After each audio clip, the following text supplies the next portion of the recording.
ನಮಸ್ಕಾರ ಸ್ನೇಹಿತರೆ, ಬೆಂಕಿ ಬಿರುಗಾಳಿ ಚಾನಲ್ಗೆ ತಮ್ಮೆಲ್ಲರಿಗೂ ಸ್ವಾಗತ. ನಾನಿವತ್ತು ಮಾಡ್ತಿರ್ತಕ್ಕಂಥ ಸಂಚಿಕೆ ನಿಜಕ್ಕೂ ಕೂಡ ರಾಜ್ಯವೇ ಬೆಚ್ಚಿ ಬೀಳುವಂಥ ಒಂದು ಸುದ್ದಿಯೊಂದಿಗೆ ಈ ಸಂಚಿಕೆಯ ಮುಖಾಂತರ ನಾನು ತಮ್ಮ ಜೊತೆಗೆ ಹಾಜರಾಗಿದ್ದೇನೆ. ಅದು ಕೂಡ ಅಂತಿಂಥ ಸುದ್ದಿ ಅಲ್ಲ, ಯಾಕಂದರೆ ಈ ಸುದ್ದಿಯಿಂದ ರಾಜ್ಯದ ಜನತೆ ಏನು ಅನುಭವದು ಅನ್ನುವಂಥ ವಿಚಾರವನ್ನು ಕೂಡ ನಾನು ಈ ಸಂದರ್ಭದಲ್ಲಿ ಕೇಳಲಿಕ್ಕೆ ಬಯಸಿದ್ದೇನೆ. ಹಾಗಿರುವಾಗ ಈ ಸುದ್ದಿಯನ್ನು ಮಾಡಿರ್ತಕ್ಕಂಥವ್ರು ಯಾರು ಮತ್ತು ಈ ಒಂದು ಯಾವ ಒಂದು ಸಮಯದಲ್ಲಿ ಈ ಒಂದು ಸುದ್ದಿಯನ್ನು ಅವರು ಮಾಡಿದರು, ಜೊತೆಗೆ ಆ ಸುದ್ದಿಯ ಫಲಶ್ರುತಿಗಳೇನಾಗಬಹುದು, ಹಾಗೂ ಇಂಥ ದೊಡ್ಡ ವ್ಯಕ್ತಿ ಇಂಥ ಸುದ್ದಿಗಳನ್ನು ಮಾಡಲಿಕ್ಕೆ ಆಧಾರಗಳು ಕೂಡ ಇರಬಹುದಲ್ಲವೇ ಅನ್ನುವಂಥ ಪ್ರಶ್ನೆಗಳು ಕೂಡ ಉದ್ಭವಿಸುವುದು ಸ್ವಾಭಾವಿಕ. ಹಾಗಿರುವಾಗ ಆ ಒಬ್ಬ ದೊಡ್ಡ ನಾಯಕ ಈ ಸುದ್ದಿಯನ್ನು ಹರಿಬಿಡಲಿಕ್ಕೆ, ಮಾತಾಡಲಿಕ್ಕೆ, ಹೇಳಲಿಕ್ಕೆ ಕಾರಣಗಳೇನು ಅನ್ನೋದನ್ನು ಕೂಡ ಈ ಒಂದು ಸಂದರ್ಭದಲ್ಲಿ ಪ್ರತಿಯೊಬ್ಬರು ಕೂಡ ಅರ್ಥ ಮಾಡಿಕೊಳ್ಬೇಕು. ಮತ್ತು ಈ ಸತ್ಯಾಸತ್ಯತೆಯ ಸುದ್ದಿಯನ್ನು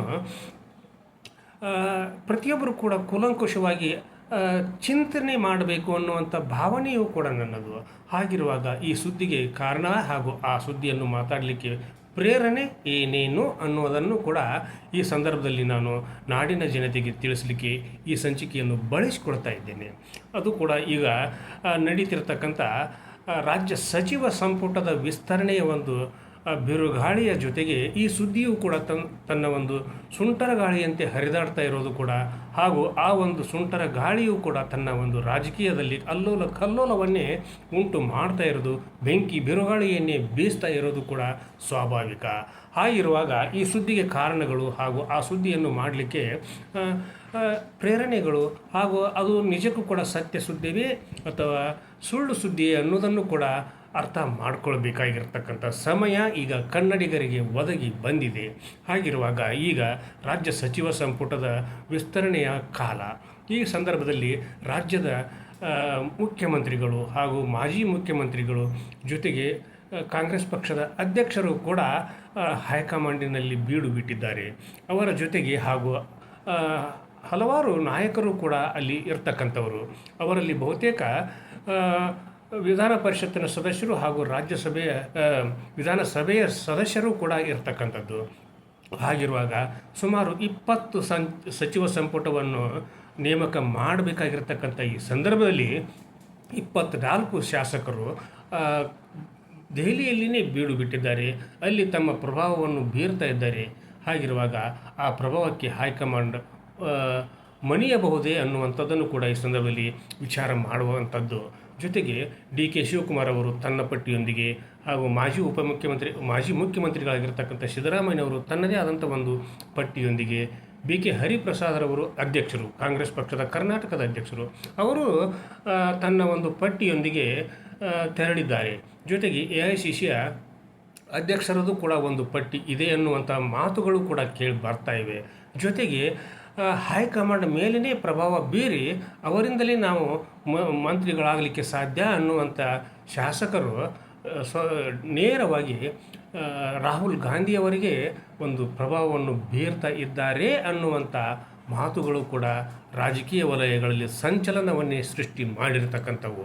ಹಾಗಿರುವಾಗ ಈ ಸಂದರ್ಭದಲ್ಲಿ ಸಚಿವರಾಗಲಿಕ್ಕೆ ಏನೇನು ಅರ್ಹತೆ ಇರಬೇಕು ಅನ್ನುವಂಥದ್ದನ್ನು ನಾವು ನೋಡ್ಬೋದು.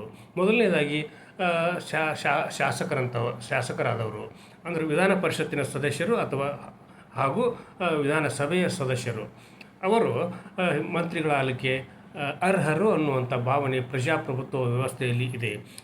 ಈ ಎರಡೂ ಸದನಗಳಿಂದ ಹೊರತಾದವರನ್ನೂ ಕೂಡ ಮಂತ್ರಿಗಳನ್ನಾಗಿ ಆಯ್ಕೆ ಮಾಡಿದ ಉದಾಹರಣೆಗಳು ಕೂಡ ಕರ್ನಾಟಕ ರಾಜ್ಯದಲ್ಲಿ ಇರುವುದು ಸತ್ಯ.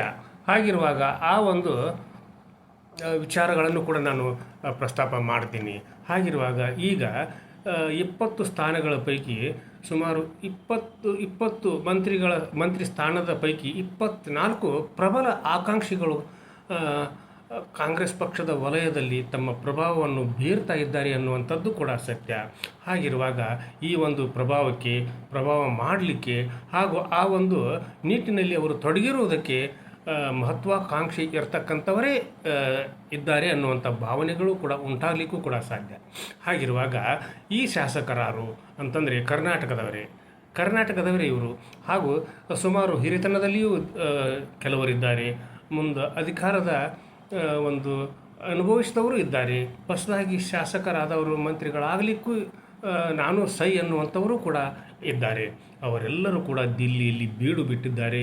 ಹಾಗೂ ಆ ಒಂದು ದಿಲ್ಲಿಯಲ್ಲಿ ಅವರು ತಮ್ಮದೇ ಆದಂಥ ಪ್ರಭಾವವನ್ನು ಹಾಗೂ ವಸೀಲಿಬಾಜಿಯನ್ನು ಕೂಡ ಕಾಂಗ್ರೆಸ್ ಪಕ್ಷದ ಮೇಲೆ ಅವರು ಹೇರ್ತಾ ಇದ್ದಾರೆ ಅನ್ನುವಂಥ ಭಾವನೆಗಳು ಕೂಡ ಕೇಳಿ ಬರ್ತಾ ಇರೋದು ಕೂಡ ಸುಳ್ಳಲ್ಲ. ಹಾಗಿರುವಾಗ ನಮ್ಮ ವಿರೋಧ ಪಕ್ಷದ ನಾಯಕರಾಗಿರ್ತಕ್ಕಂಥವರು ವಿರೋಧ ಪಕ್ಷದ ನಾಯಕರು ಅವರು ಆರ್ ಅಶೋಕ್ರವರು ಇವತ್ತು ಒಂದು ದೊಡ್ಡ ಬಾಂಬನ್ನೇ ಸಿಡಿಸಿದ್ದಾರೆ. ಅದು ರಾಜಕೀಯ ವಲಯಗಳಲ್ಲಿ ಕಲ್ಲೋಲವನ್ನೇ ಸೃಷ್ಟಿ ಮಾಡಿದೆ. ಅದೇನಂತಂದರೆ, ಒಬ್ಬ ಶಾಸಕ ಮಂತ್ರಿ ಆಗಲಿಕ್ಕೆ ಕಾಂಗ್ರೆಸ್ಸಿನವರಿಗೆ 150 ಕೋಟಿ ರೂಪಾಯಿ ಕೊಡಬೇಕಂತೆ. ನೋಡಿ, 150 ಕೋಟಿ ರೂಪಾಯಿ ಕೊಟ್ಟರೆ ಮಾತ್ರ ಮಂತ್ರಿಗಳನ್ನಾಗಿ ಮಾಡಲಿಕ್ಕೆ ಕಾಂಗ್ರೆಸ್ನವರು ಮನಸ್ಸು ಮಾಡಿದ್ದಾರೆ ಅನ್ನುವಂಥ ಒಂದು ಸುದ್ದಿಯನ್ನು ಕೂಡ ಅವರು ಹರಿಬಿಟ್ರು. ಆ ಸುದ್ದಿಯಿಂದ ನಿಜಕ್ಕೂ ಕೂಡ ರಾಜ್ಯದ ಜನತೆ ಬೆಚ್ಚಿ ಬಿದ್ದಿದೆ. ಹೀಗೂ ಆಗಲಿಕ್ಕೆ ಉಂಟೆ ಅನ್ನುವಂಥ ಮಾತುಗಳು ಕೂಡ ರಾಜ್ಯದ ಜನತೆಯ ಮತ್ತು ರಾಜಕೀಯ ಕ್ಷೇತ್ರದಲ್ಲಿ ಬೆಂಕಿ ಬಿರುಗಾಳಿಯನ್ನೇ ಎಬ್ಬಿಸಿರ್ತಕ್ಕಂಥವ್ರು. ಹಾಗಿದ್ರೆ 150 ಕೋಟಿ ಅಂತಂದರೆ ಇದೇನು ಸಾಮಾನ್ಯ ಅಮೌಂಟೇ? ಆಗಿರುವಾಗ ಅಷ್ಟು ಅಮೌಂಟನ್ನು ಕೊಟ್ಟು ಮಂತ್ರಿಗಳಾಗಿ ಏನು ಸಾಧನೆ ಮಾಡ್ತಾರೆ ಅನ್ನೋದನ್ನು ಕೂಡ ಮುಖ್ಯ. ಯಾಕಂದ್ರೆ 150 ಕೋಟಿ ಕೊಟ್ಟು ಮಂತ್ರಿಗಳಾಗಲಿಕ್ಕೆ ಇವರು ಬಯಸಿದ್ದಾರೆ ಅಂತಂದರೆ ಅವರ ಆರ್ಥಿಕ ಆದಾಯದ ಮೂಲಗಳು ಕೂಡ ನಮಗೆ ಗೊತ್ತಾಗಬೇಕು. ಅಂದರೆ ಕರ್ನಾಟಕದ ಜನತೆಗೆ ಮುಂದೆ ಅವರು ರಾಜಕೀಯಕ್ಕೆ ಬರೋಕ್ಕಿಂತ ಪೂರ್ವದಲ್ಲಿ ಅವರ ಒಂದು ಮನೆಯ ಪರಿಸ್ಥಿತಿ ಹೇಗಿತ್ತು, ಈಗ ಅವರ ಒಂದು ಪರಿಸ್ಥಿತಿ ಹೇಗಿದೆ ಅದನ್ನು ಕೂಡ ಅರ್ಥ ಮಾಡ್ಕೊಳ್ಬೇಕು. ಹಾಗೂ ಅವರ ವಿವಿಧ ಮೂಲಗಳ ಆದಾಯವನ್ನು ಕೂಡ ನಾವು ತಿಳ್ಕೊಳ್ಬೇಕಾಗಿರ್ತಕ್ಕಂಥ ಒಂದು ಅವಶ್ಯಕತೆ ಕರ್ನಾಟಕದ ಜನತೆಗೆ ಇದೆ ಅನ್ನುವಂಥ ಭಾವನೆಯನ್ನು ಕೂಡ ನಾನು ಈ ಸಂದರ್ಭದಲ್ಲಿ ವ್ಯಕ್ತಪಡಿಸ್ತೀನಿ. ಹಾಗಿದ್ದಾಗ ಮಂತ್ರಿಗಳು ಯಾರೇ ಆಗಲಿ ಮತ್ತು ಸಚಿವ ಸಂಪುಟದಲ್ಲಿ ನೀವು ಯಾರೇ ಸೇರ್ಪಡೆಯಾಗ್ರಿ, ಅದಕ್ಕೇನು ಯಾರದೇ ಏನೂ ತಕರಾರು ಇಲ್ಲ. ಆದರೆ ಆರ್ ಅಶೋಕ್ರವರು ವಿರೋಧ ಪಕ್ಷದ ನಾಯಕರು, ಅದು ಕೂಡ ಸಂವಿಧಾನಾತ್ಮಕವಾದಂಥ ಒಂದು ಹುದ್ದೆ.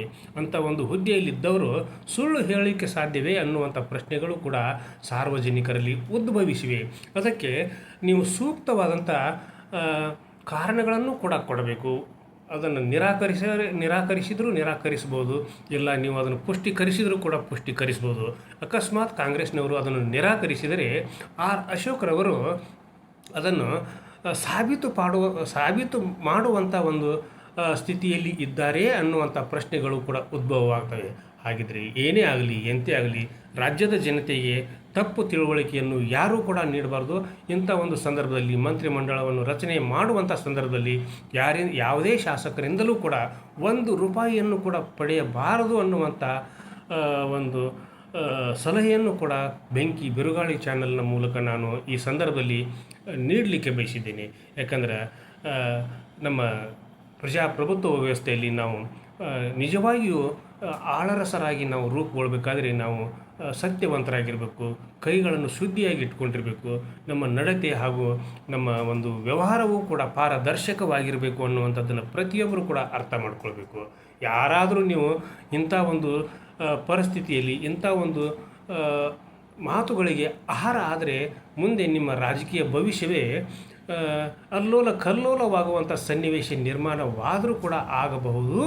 ಆ ನಿಟ್ಟಿನಲ್ಲಿ ನೀವು ವಿಚಾರ ಮಾಡಿ ಸಾಧ್ಯತೆಯ ಹಾಗೂ ಸ್ಪಷ್ಟ ಸತ್ಯದ ದಾರಿಯಲ್ಲಿ ನಡೆಯುವಂಥರಾಗಬೇಕು ಅನ್ನುವಂಥ ಭಾವನೆಯೂ ಕೂಡ ನನ್ನದು. ಹಾಗಿರುವಾಗ ಮಂತ್ರಿಮಂಡಲದಲ್ಲಿ ಯಾರೇ ಬರಲಿ ಯಾರೇ ಬರದೇ ಇರಲಿ, ನೀವೆಲ್ಲರೂ ಕೂಡ ಸಾರ್ವಜನಿಕರ ರಾಜ್ಯದ ಹಿತಾಸಕ್ತಿಗಳನ್ನು ಕಾಪಾಡುವಂಥವರಾಗಿರಬೇಕು, ರಾಜ್ಯದ ಜನತೆಗೆ ಒಳಿತನ್ನು ಬಯಸುವಂಥವರಾಗಿರಬೇಕು, ರಾಜ್ಯದ ಜನತೆಗೆ ಒಳ್ಳೆಯದನ್ನು ಮಾಡುವಂಥವರಾಗಿರಬೇಕು. ಹಾಗೂ ನಿಮ್ಮ ಕ್ಷೇತ್ರದ ಜನತೆಯ ಆಶೋತ್ತರಗಳನ್ನು ಈಡೇರಿಸಿದ್ದೀವಾ ಅನ್ನುವಂಥ ಪ್ರಶ್ನೆಗಳನ್ನು ನೀವು ಕೂಡ ಹಾಕಿಕೊಳ್ಳುವಂಥವರಾಗಿರಬೇಕು. ಅಕಸ್ಮಾತ್ ನಾವು ಆ ಭರವಸೆಗಳನ್ನು ನಾವು ನೀಡಿರ್ತಕ್ಕಂಥ ಆಶ್ವಾಸನೆಗಳನ್ನು ಇನ್ನೂವರೆಗೆ ಈಡೇರಿಸಿಲ್ಲ ಅಂತಂದರೆ ಇನ್ನು ಮೇಲಾದರೂ ಕೂಡ ನಿಮಗೆ ಬಹಳ ಅಧಿಕಾರದ ದಿನಗಳು ಬಹಳ ಇಲ್ಲ, ಕೇವಲ ಒಂದು 15ರಿಂದ 20 ತಿಂಗಳು ಇರಬಹುದಷ್ಟೇ.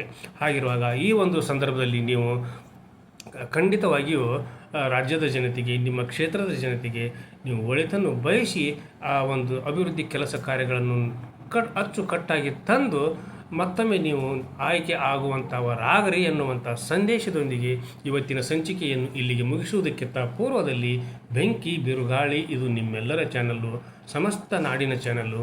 ಈ ಚಾನಲ್ಗೆ ಸಬ್ಸ್ಕ್ರೈಬ್ ಆಗದೇ ಇರತಕ್ಕಂಥವರು ಪ್ರತಿಯೊಬ್ಬರು ಕೂಡ ಸಬ್ಸ್ಕ್ರೈಬ್ ಮಾಡಿರಿ, ಶೇರ್ ಮಾಡಿರಿ, ಲೈಕ್ ಮಾಡಿರಿ, ಕಮೆಂಟನ್ನು ಕೂಡ ಅಂದರೆ ನಿಮ್ಮ ಭಾವನೆಗಳನ್ನು ಕೂಡ ಕಮೆಂಟ್ ಮುಖಾಂತರ ನನ್ನ ಜೊತೆಗೆ ಹಂಚಿಕೊಳ್ರಿ ಅಂತ ಹೇಳ್ತಾ ನಾಳಿನ ಸಂಚಿಕೆಯೊಂದಿಗೆ ತಮ್ಮ ಜೊತೆಗೆ ಹಾಜರಾಗ್ತೀನಿ. ಅಲ್ಲಿವರೆಗೂ ನನ್ನ ನಮಸ್ಕಾರ.